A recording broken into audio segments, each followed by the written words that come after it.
covered the heavens and the earth. This means that night was before day, black was before white, and the black man was before the white man.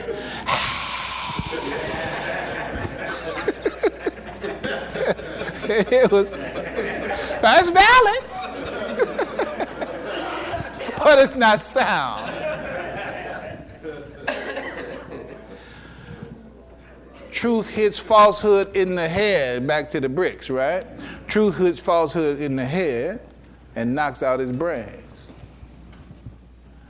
And Nimrod told Abraham, who is this God that you worship? Abraham said, my God is the one who caused life and caused death. He said, I caused life and caused death. You can imagine him. Bring me one of them prisoners. Yeah. I can either let him live or I can let him die. I caused life and I caused death. Abraham said, well, my God is the one who caused the sun to rise from the east and set in the west. Now, we're going to wait till you change that. Let's see. And his brain was locked. Can't do nothing with that. So, the point to be made is Abraham was able to use the logic to undo the falsehood, but it was celestial logic. Long story.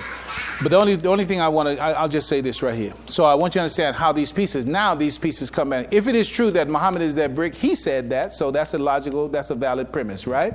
He said that, and also the brick is Adam. We know that brick is Adam by the understanding that we have gotten from the Imam, that black stone is Adam, fallen from his original state, right? But it's from there that we're going to get back to that original state. So it's a starting point. So when you make the tawaf, where do you start? You start right there at that corner, right? And then which direction you go? You go clockwise or counterclockwise? You go counterclockwise. All this is a message in that, right? The counterclockwise direction meaning that you have good nature. Your nature is good, but there's some things in your own nature that you're going to have to fight against. That is, you're going to have to balance, manage, domesticate, etc., in order for you to make all seven and realize the objective. Okay? So more to be said about that, but let's go with this. And Abraham is Adam built up. Abraham is Adam built up and fully evolved. Imam Muhammad, in his book Education, a Sacred Matter, a recent one, that is commentary compiled by Imam Ronald Shahid, page 79, it says, one father, Adam, followed the nature. The other father, Abraham, followed the direction in intelligence. One father, Adam, fathered the direction in the nature. The other father, Abraham, fathered the direction in the intelligence. So they both are the same. But fostering and flowing from different directions, according to what the Imam is saying here. So Muhammad was and is Adam, and Abraham, this hadith, as the picture is showing, Muhammad was and is Adam and Abraham in manifest reality. Muhammad is the fulfillment of what Abraham was and what Adam was. And you can say was, is, either way. All of it, it is us. So the point is to get to the place where we understand that it's all about you. It's all about you. It said they make similitudes for God, but forget their own creation. And it's about understanding where we are and who we are in the plan of Allah, and how do I cultivate myself to become what I have the potential to be? Where is the blueprint? Where is the model? Where is the map for self-construction? That's what we're involved in. We're involved in self-construction. We're involved in making ourselves what Allah created us to be. Okay.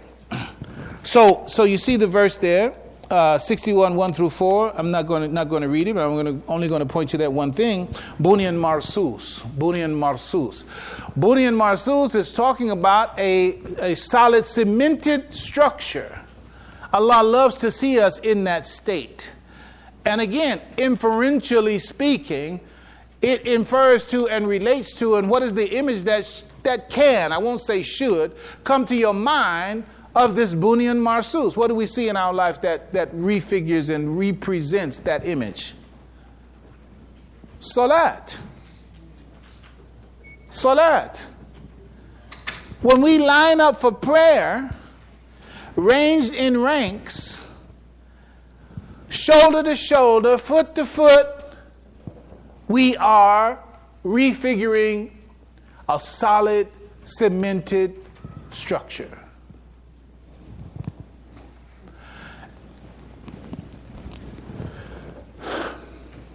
Quran 30:30 is very central to it. It's really, I don't know if it's the nucleus, it is something that's critical to our whole life.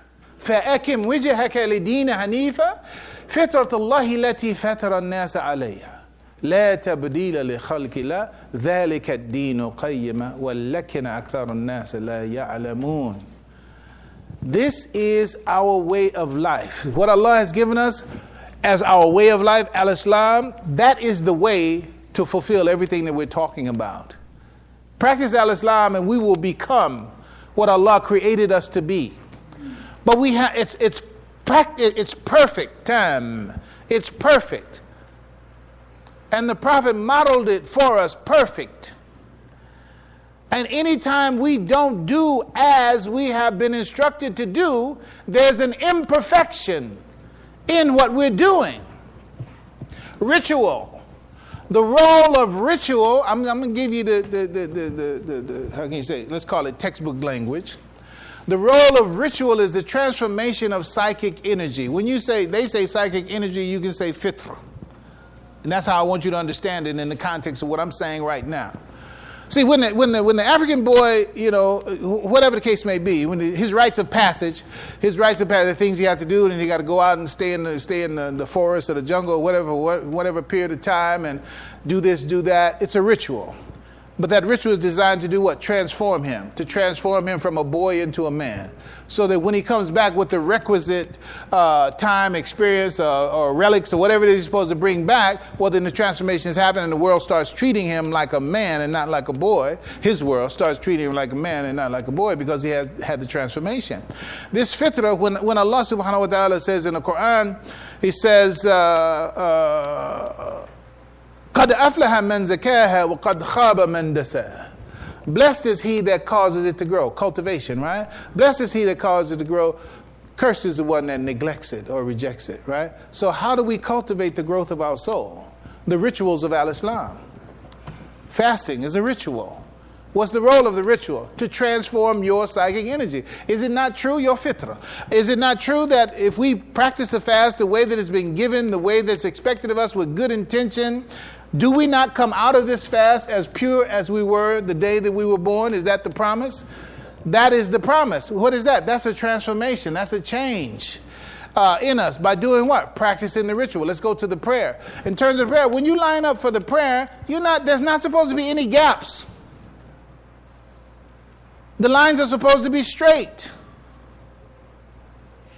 And when you line up in the way that's prescribed, you have this solid, cemented structure. You feel differently when you have people, they're right there with you, foot to foot, solid. Solid. Don't you feel secure? When people, I mean, you have those oppressors in the prayer line. You know what I'm saying? Just making it difficult. You got those so far away, you almost doing the splits trying to get, if you touch them, then they move their foot away. Touch, remove. You're not practicing the ritual the way the ritual is supposed to be practiced. We can talk about it in terms of electronics, electromagnetism, and all that, because you have to complete the circuit.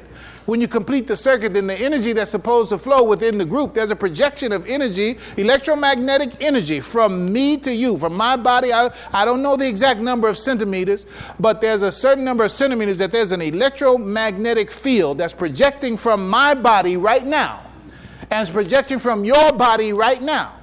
And when you and I, it's like if you step on an electric, a live wire, and you're holding my hand, oh, you're going to get shocked, but I'm not going to get shocked.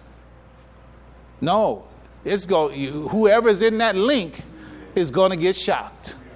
Right? Okay. Well, it happens with the good things too. When we line up in prayer, we have that connection. There's a flow, there's a coherence, there's a power that comes in connecting that way that we get only from prayer. So when you start thinking about how much more valuable prayer in a group is versus praying by yourself, it also has something to do with that as well. So let's just understand that. When we line up in those prayers and do that, very quick, quote unquote, symbolic expression. Understand why do our feet need to be together? Our feet need to be together because we travel the same path, we stand in the same place, and we're moving toward the same destiny. Right? And also shoulder to shoulder. Why are we shoulder to shoulder? Shoulder to shoulder because shoulder is a symbol of responsibility. And when we share the same responsibility, when we're shoulder to shoulder, that's saying that we share the same. That is what the statement is that's being made. In the symbolic act of prayer, it says we have the same destiny, we have the same responsibility, and we're sharing that. I'm supporting you, and you're supporting me. But when we don't do that, then there's something that's separating us. There's something that's dividing us. There's something. I mean, what does a person have to be thinking? Say, I don't want to touch your foot. I mean, what do you have to be thinking? You're not thinking about what Allah's plan is for us. You're thinking about how you feel. You're thinking egoistically, right? You're not concerned about keeping the prayer line straight. Why are you not concerned about keeping the prayer line straight when it's an obligation for us? We're gonna be done. So I'm saying that to say that we have to get to that state where we actually reconstruct this Bunyan Marsus, and we're called to it every time when we're called to prayer, which is going to happen in just a minute. All right. Now, I think I can abbreviate it by doing this way. You know. Who of knowing Arabic knows who knows more than one word for brick? More than one word for brick. Anybody know the word for brick? You see the word here, but there's another term for brick, tuba. Tuba with ta. Tuba. Ta, wow, ba. And with ta'ar mabuta on it as well, tuba. But the root term in this hadith for brick is the same as the root for milk, leban. So what's the relationship between milk and brick? Why was that term used for milk and brick? Well, you go back to the same sources. We talk about variables, symbols, etc. Then you need a basis for deciding this is what that means. That's what this means. Okay, well, you have to have a dictionary that will tell you. Okay, this is what that word means. This is what that word means. You can use obviously the first source is Quran. The Quran defining those terms. When we're talking about hadith of Muhammad sallallahu alaihi wasallam, you also use other hadith to tell you what the Prophet meant in this hadith. And so here are two hadith that can give us a way, and Allah knows best, to understand, well, why this term for brick was used in this hadith, and it relates to milk. I know that those among you you're already there. During the Isra wa Mi'raj, the Prophet sallallahu alaihi wasallam, he was brought two bowls. One of them had wine, the other had milk. He was told, the angel Jibril asked him and said, hey, you can have either one of them. The Prophet sallallahu alaihi wasallam, he chose milk. Jibreel says, you have chosen the fitr. If you had chosen the wine, your ummah would have gone astray. You were led to the fitr by choosing the milk. Your ummah was led to the natural state. By your choosing the milk, your ummah was led to the natural state. Wine was then rendered haram for you. Another hadith that includes milk in it. Prophet Muhammad sallallahu alaihi wasallam, he said, while he was dreaming, while I was sleeping, I was given a bowl of milk in a dream, and I drank of it until I noticed its wetness coming out of my nails. Speaking of this, nails. And then I gave the rest of it to Omar. And the people asked,